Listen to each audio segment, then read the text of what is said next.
Hello, everyone. This is Anthony Pensa, and this is the Love of Wisdom podcast. If you haven't already, before I begin this video, if you haven't subscribed, please subscribe below. Please watch my previous videos as well. And now, today's video, we're talking about capitalism. Particularly, we're talking about capitalism in people's lives.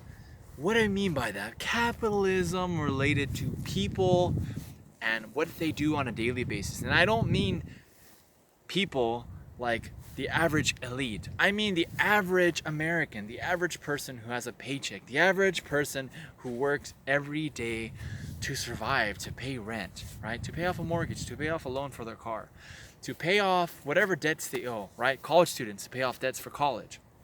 These are the people I speak about when I talk about capitalism.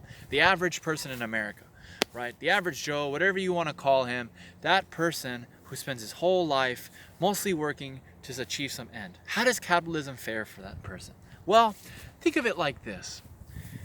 You have a system that's built to reap off the rewards of other people.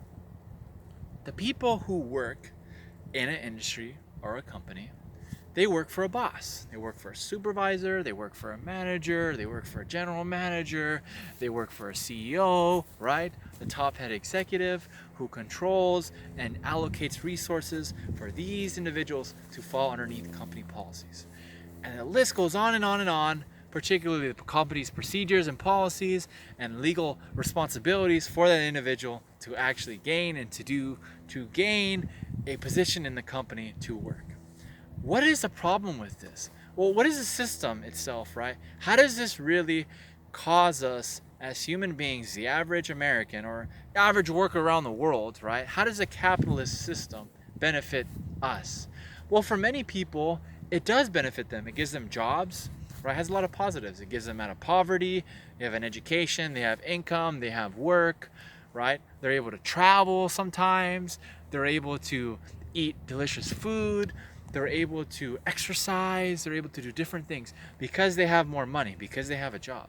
But what it also does is a lot of the negative aspects is it restructures people's lives. A lot of people who have to work, they don't have the time. The average American does not have the time to just travel when they want, where they want, how they want. They have to allocate resources and money towards a vacation or towards retirement or towards a 401k. And they don't have the ability to actually do the things that they want because the system's set in place where we actually need money. Now, some people will argue that this is good, that we need capitalism, that the average person needs money. And that to that extent, I agree. But it's also bad because it destroys creativity.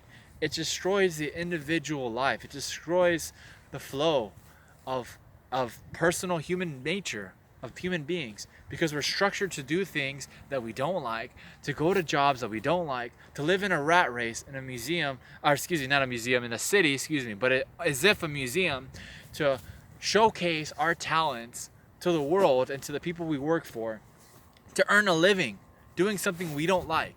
And the majority of people don't like their jobs. So what's this problem? What does this create? It creates depression, it creates anxiety, it creates suffering, it creates fear, it creates all these negative emotions.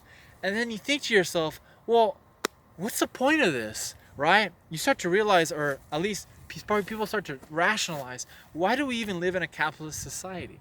A lot of it is solely based on money and the ability to manipulate other people or to achieve our dreams. So people seek these jobs, they work long hours, they do jobs they don't like, so that one day they can have a job or a career, it's like people like to say in America and other countries too, to which they can go about living their lives and being happy.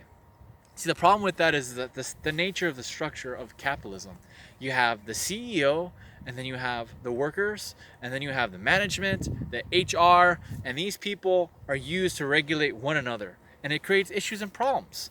Now, I'm not saying that capitalism itself overall is a bad system. I agree with capitalism. I think, that of all the economic systems, capitalism is the best. It's been proven multiple times to work, but there are a lot of discrepancies, a lot of cracks in the way the system is designed to actually help people get out of poverty, succeed, and do well. People have to work long hours and achieve multiple things, right? Multiple career paths just to get to the point that they want to do.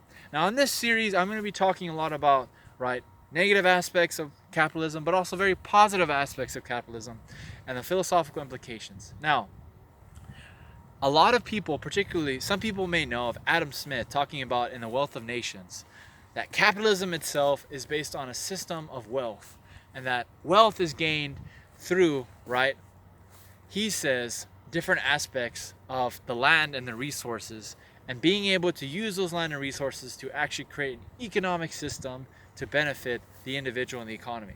You have people in the United States who've come here, who've reaped the benefits of the land, who've already built systems in place from, right, from Europe that they had brought from the system that we use in the United States that's based on the English system of courts, to come to the United States and create our own judicial system, our own legislative system, right?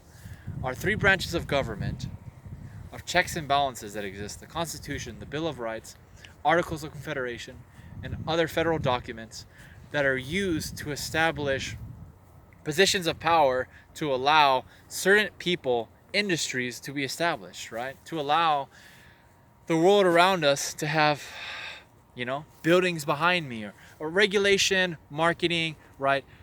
A lot of aspects of what creates a modern society. Because we are not living in the feudal times. We're not living in the 14th century. We're living now in the year 2019.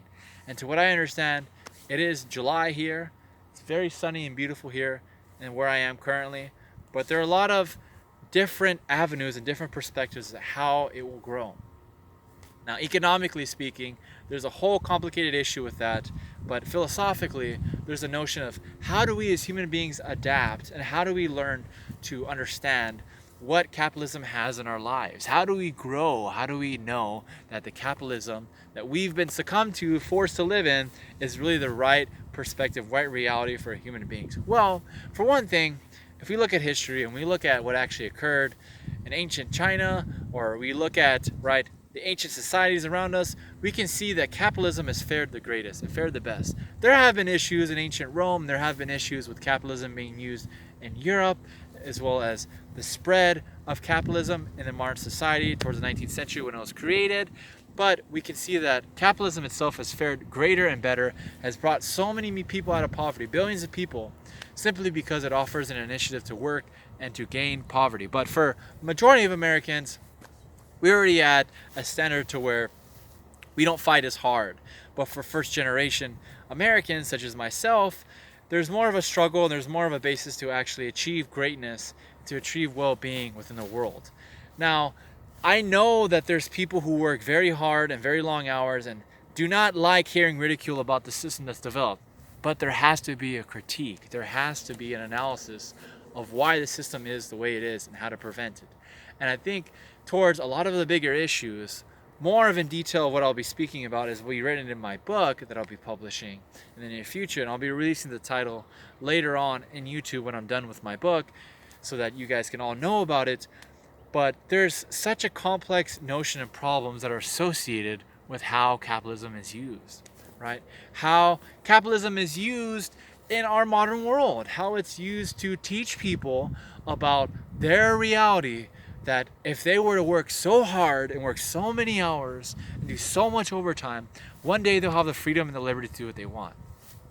This is the sad thing, is that we had to come to the decision of gaining so much capital, X amount of dollars in the United States, right? It could be yen and in China, or other forms of currency, Canadian dollars, right? We can continue. Pesos in Mexico, all the currencies that exist. We work so hard to achieve so much, and we have what we have. But in the United States, things are structured around the economy and commerce, and there's this international global system that's evolved around capitalism, a lot of which is perpetuated by the United States and other leading industries throughout Europe, Asia, right? And we can see this growing economy being shown in countries such as Malaysia, China, now with the longest bridge in the world, very interesting, as well as now recently the largest telescope in the world. And then we also have all these various forms of economies that are built within these systems. But essentially, with all this, we have the human being, and we have the idea and the perspective that the human being himself is only allowed to grow so much and do so many things and acquire so much land, and these so many laws and regulations that are associated with that. But in reality, we get caught up in the capitalism. We get caught up in the world. We get caught up in material possessions that people lose sight of what's really important for them in their life. Their friends, their family, right? A place to live, food, shelter, clothing, a place to roam around and enjoy. And I think there's a lot of opinions, a lot of negative opinions about why it is that certain people do what they do in the capitalist system and reap the benefits and use these, right, financial resources, these material possessions, as a means of manipulating other people, both psychologically as well as physically. And it's a sad reality, a sad truth, that people have to work every day and not be happy. Why would you want to wake up in the morning and not be happy and know that when you come to work that you have to work for someone instead of being your own boss, your own employer, right? Your own creator in life? And that's what's important, to create, to design, to do things that are important. So I hope you guys all take this into consideration. I hope you subscribe to my videos below. If you guys have any questions, hopefully you guys learned something in this video, if anything, and that you comment, and subscribe, please, and give me any details, any information you'd like to talk about. I just wanted to say that, I don't want to seem like it's a spew of just opinion, but the world we live in is very complex, and we need people to show, right, what it really exists, what really exists within the world around us, what negative aspects are out there, so that we can better our lives or make our lives better in different aspects. Better our lives so that we cannot, right, be bitter in life when we grow old, that we did not achieve and do the things that we want. So thank you all for watching my video. Again, my name is Anthony Pensa. This is the Love of Wisdom podcast. If you haven't subscribed already, please do subscribe below. I am making a series of 5 videos here, and I would like your guys' concerns and comments. I do want to do some more interviews in the future, but I do need subscribers to comment below, as well as anyone watching my video who would be interested in doing an interview here. It can be on live YouTube or other places, but please message so I can have live in-person interviews about philosophy, about people's lives, books, whatever it is that you want to talk about. Just let me know what you find interesting. Thank you very much, and I look forward to speaking with you guys again in future videos. Again, my name is Anthony Pensa. If I haven't said it already 4 times, thank you for watching my video, and you guys have a beautiful day.